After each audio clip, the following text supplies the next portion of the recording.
Hello and welcome to day 146 of Dungeon 23, the series where we make a room of Mega Dungeon every day for a year. Today's gonna revolve around a little bit of environmental hazard. Nothing that's super deadly, only if like the party's getting chased by somebody.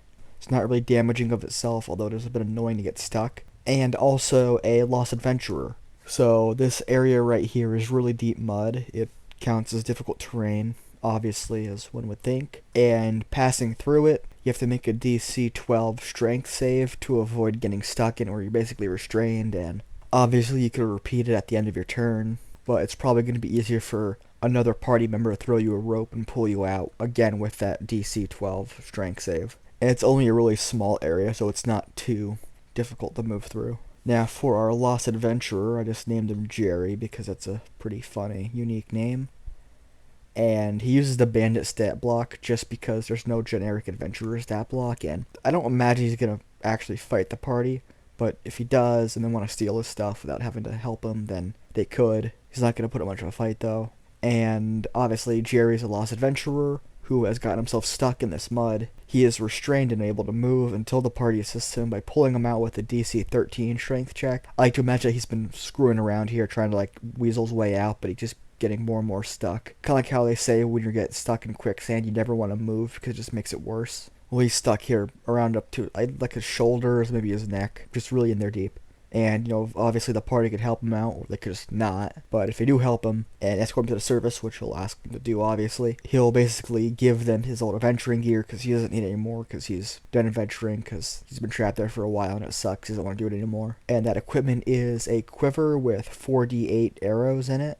50 feet of hempen rope, which is super useful, obviously. He probably should have used that earlier, but oh well. A bag of flour, because it could be used to like make other stuff, but also you could throw it down and a creature that's invisible will have to become like coated in it, and then you could see it. It's a classic old school trick for finding invisible creatures, and also like air through passageways and secret doors that way by tracking air currents and stuff like that.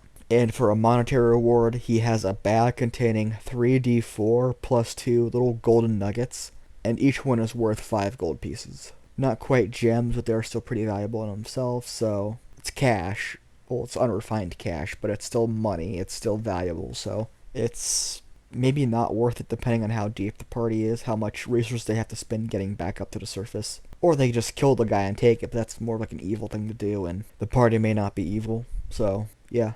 And that's basically it, just this lost adventurer who got stuck down here in some mud. No idea how he managed to get through all those skeletons and across the battlefield, but he's here. He probably doesn't even know. But he's here, and if you want to see more lost adventurers having to get rescued by the party and other goofy shenanigans in this dungeon, then consider liking the video, commenting down below, subscribing to the channel, turn on notifications, all that stuff, so these videos will show up in your recommendations more often. You could also just come back tomorrow because this challenge is a daily one. These videos are going to keep coming out every day, whether you want them to or not. So yeah, thanks for watching and or listening. I apologize for the poor quality. It's not going to get any better.